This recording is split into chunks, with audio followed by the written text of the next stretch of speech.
Assalamualaikum warahmatullahi wabarakatuh. Kawan-kawan semuanya, ketemu lagi di channel MJR Racing Unit.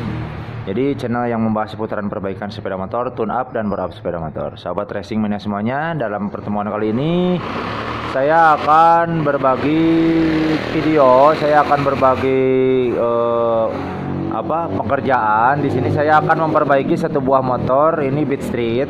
Beat Street ini dalam keadaan sudah saya bongkar. Nah, ini motornya, ini mesinnya. Jadi motor ini mengalami macet. Jadi macet total mesinnya gara-gara kekeringan oli. Nah, kenapa bisa kekeringan oli? Ya jadi mungkin orang ini lupa untuk ganti oli. Nah, jadi saya sekarang akan berbagi cara memperbaiki ya, mengeset, karena ini sudah saya quarter, sudah saya ganti pistonnya dan sekarang kita akan pasangkan. Oke teman-teman, buat teman-teman yang mau tahu cara penyelesaiannya, silahkan bisa saksikan terus videonya, jangan sampai di skip ya, biar kita nanti bisa berbagi, biar nanti bisa saling mengingatkan apa-apa yang kita perbaiki di sini. Oke kawan-kawan semuanya, saksikan terus videonya. Oke teman-teman semuanya, kita mulai ya. Nah, ini dia piston bekas dari Honda Beat Street ini, bekas macetnya ini. Teman-teman bisa lihat kondisi ini karena terjadi itu karena nggak ada olinya sama sekali. Jadi motornya macet, pistonnya macet ya, macet, bahkan bongkarnya pun agak kesulitan saya. Nah, kita sudah ganti ini piston yang baru. Di sini prosesnya masih standar dan saya ganti menggunakan proses 50. Kenapa saya pakai proses 50?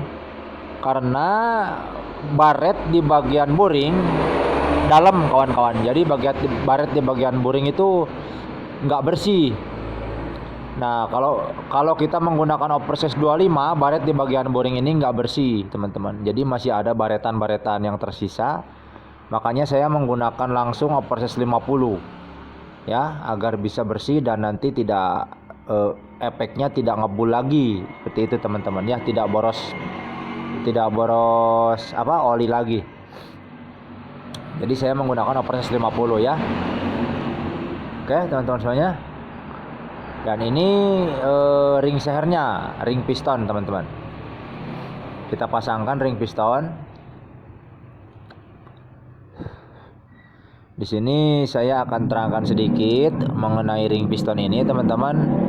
Jadi sebelum kita pasangkan ring piston, alangkah baiknya agar kita tahu posisi ring piston 4 tak ini terbagi beberapa bagian. Nah, ini jadi ring piston ini saya sebut saja terbagi menjadi 3 bagian ya.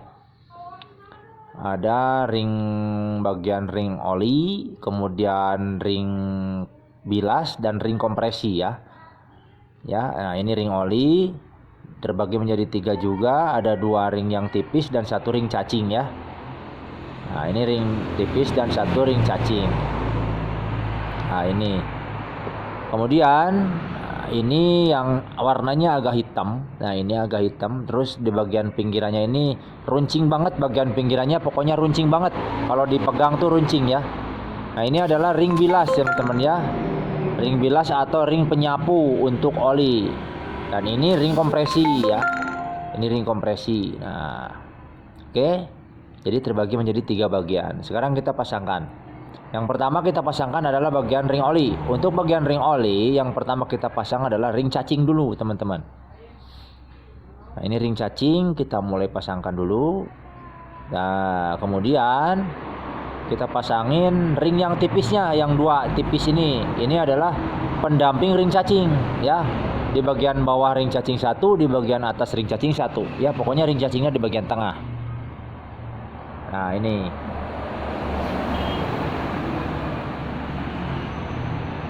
kita pasangkan menggapit ring cacing ya. Nah, oke. Kemudian kita pasangkan ring penyapu atau ring bilas. Nah, ring penyapu ini yang harga warnanya yang hitam kemudian agak runcing itu. Nah, kita pasangin di tengah ya, di tengah posisinya. Oke teman-teman, di tengah ya. Nah di tengah, karena ini fungsinya adalah menyapu sisa-sisa oli yang tersisa ya. Jadi yang tersisa dari pelumasan disapu agar tidak menuju ke ruang bakar. Jadi disapu ke bawah agar kembali lagi ke karter. Kemudian ini ring kompresi. Nah, ring kompresi itu untuk menahan kompresi ya. Ini bagian atas, kita simpannya bagian atas. Ini menahan kompresi agar tidak terjadi kebocoran kompresi. Nah, jadi seperti ini jadinya. Kemudian untuk celah ring, jangan biarkan celah ring ini lurus. Jadi celah ring kita pilah ya. Ya, seperti ini pilahnya nih. Dipinggirin sini satu, di sini satu, kemudian di tengah satu. Ya, pokoknya dibikin silang ya. Jangan dibikin lurus, nanti olinya menyusup. Oke, ini beres. Kita pasangkan ke bagian piston. Maksudnya ke bagian connecting rod. Ke bagian stang seker ya. Nah, ini pen pistonnya kita pasangin. Kita pasangkan di sini. Nah, ini kita pasangkan di sini ya. Inilah teman-teman pasti udah pada tahu lah untuk cara pemasangan piston seperti ini. Tinggal ditekan saja, kemudian nanti dipasang buat sepinya ya, buat sepi penahan itu.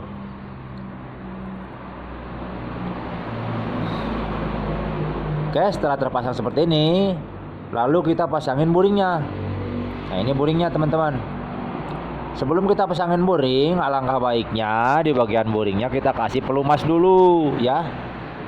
Gak usah banyak-banyak lah, pokoknya pelumas pakai oli yang bersih tapi ya. Yang bersih dilumasi sedikit agar melumasi dikala pas motornya pertama hidup itu udah licin ya. Ini nanti pas pertama hidup mesinnya, jadi pistonnya sudah licin karena sudah ada olinya di dalamnya ya. Jadi tidak usah menunggu lagi oli untuk naik dulu, kasihan nanti malah nanti kekeringan. Oke, jangan lupa ini busnya. Nah, untuk bosnya kita pasangkan di sini atau kita pasangkan di buring juga bisa. Nah, di sini juga bisa di buring atau di baut tusuk sate. Nah, di sini bisa. Pasangin ya, dua-duanya harus terpasang atas bawah agar tidak terjadi kemencengan, agar tidak terjadi kemiringan ya nanti pas pemasangan buringnya. Kalau misalkan nggak dipasang biasanya ada oli yang bocor, ada kebocoran oli ya. Oke. Kemudian kita pasangkan buringnya. Setelah dipasangin bosnya seperti ini, lalu kita pasangkan buringnya. Nah, seperti ini ya. Pasangin buringnya.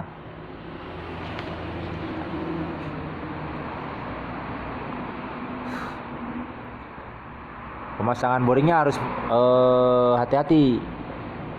Biasanya kalau pemasangan buring untuk piston baru itu biasanya agak sedikit susah kalau misalkan nggak tahu triknya tuh. Ya, harus hati-hati pokoknya. Jadi jangan terburu-buru nanti malah ring pistonnya takutnya kena dorong nanti patah. Ya, harus hati-hati. Nah, harus hati-hati pokoknya, jangan sampai ring pistonnya belum masuk. Kemudian kita dorong buringnya nanti bisa-bisa ring pistonnya patah. Ya, nanti malah harus belanja lagi. Nah, oke. Kita pasangin ya.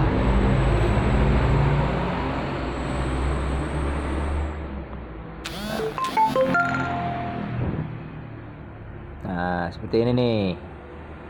Kita tekan. Nah, kita pasangin ya. Terus posisikan pistonnya ke posisi TMA ya, atau titik mati atas. Nah, seperti ini penampakannya. Oke. Kemudian tensioner. Nah, ini lidah tensioner bagian bawah. Jangan lupa, jangan sampai terlewat, jangan sampai ketinggalan. Nanti kalau ketinggalan itu ring pistonnya rantai ketengnya longgar. Kalau longgar malah nggak bisa ini, nanti berisik. Nanti bisa berisik ya. Nah, kita pasangin, tapi kita kasih lem dulu ya. Nah, untuk pemasangan ini lem jangan terlalu banyak juga ya lemnya, yang penting rata saja. Sedikit tapi rata ya, dibikin rata. Pokoknya harus benar-benar rata biar tidak terjadi kebocoran nanti ya.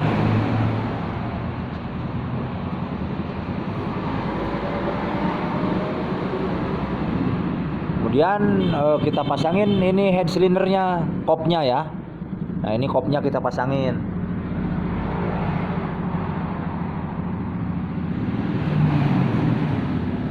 Pelan-pelan saja ya pasangin kop. Nah seperti ini kita pasangin. Jangan sampai terlewat juga tuh bosnya yang tadi ya, karena ada busingnya juga di bagian kop itu. Oke, sudah beres lurus seperti ini, barulah kita kencengin bautnya. Kita pasang bautnya lalu kita kencengin.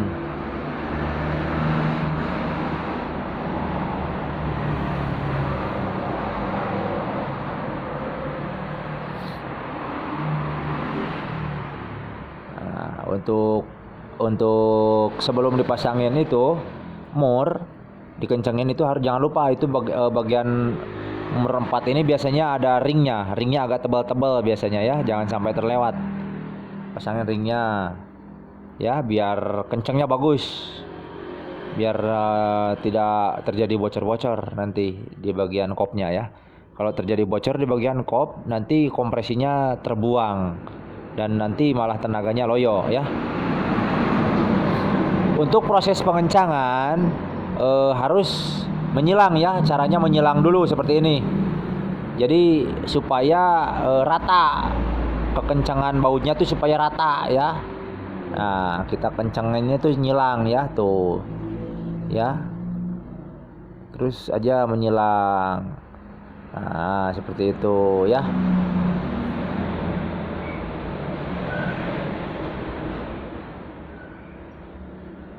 Jangan sampai terlalu kencang juga, takutnya nanti malah kecabut itu, nanti jebol bautnya. Soalnya kan untuk kekencangan ini harus, kalau misalkan nggak punya ukuran momen, jadi pakai perasaan ya. Pokoknya kalau misalkan udah kencang terasa udah mendekati seret udah ya. Kemudian kita pasangin ini bagian gear kamprat. Jangan lupa untuk bagian tensionirnya diputar dulu, diputar ke arah kanan. Nah, kenapa diputar dulu ke arah kanan? Agar supaya itu bagian rantai kampratnya kendor. Nah, ini kendor agar mudah pemasangan di bagian gear kampratnya. Ya. Kemudian posisikan piston di bagian TMA, dicek lagi ya.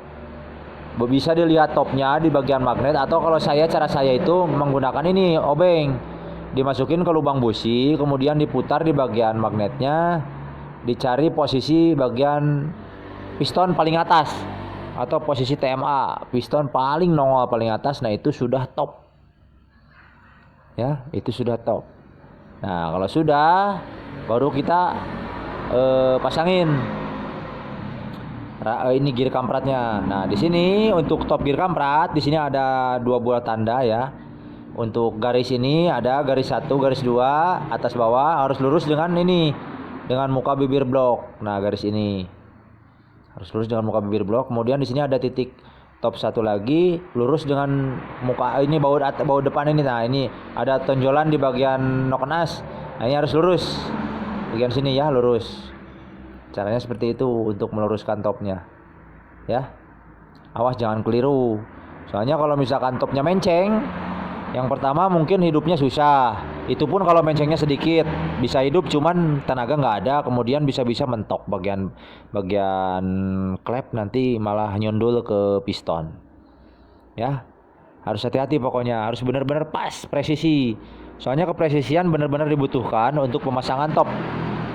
Kalau sudah terpasang, nanti benar-benar sudah lurus, baru dah dibaudin, dikencengin bautnya ya. Nah kita lurusin bautnya, lubang bautnya, kemudian kita pasang bautnya. Oke.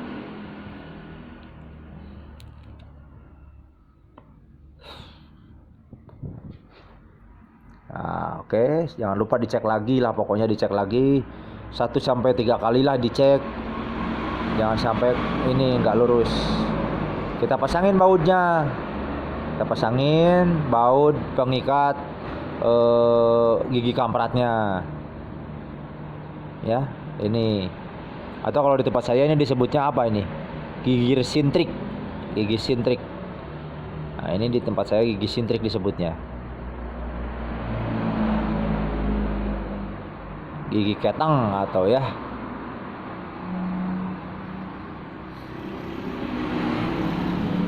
Oke, sebelum kita kencengin menggunakan kunci, nah bagian rantai kampretnya jangan lupa dikencengin dulu.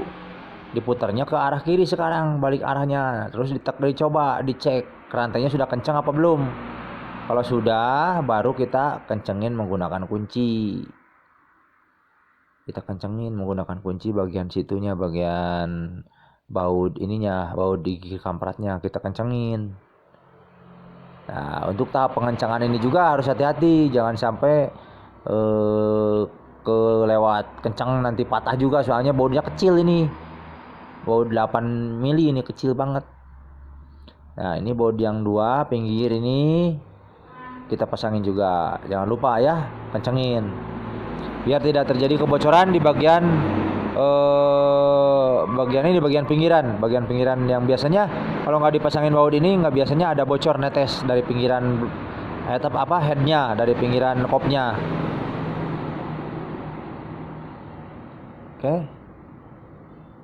Oke, udah kencang, beres lah untuk pemasangan ini teman-teman.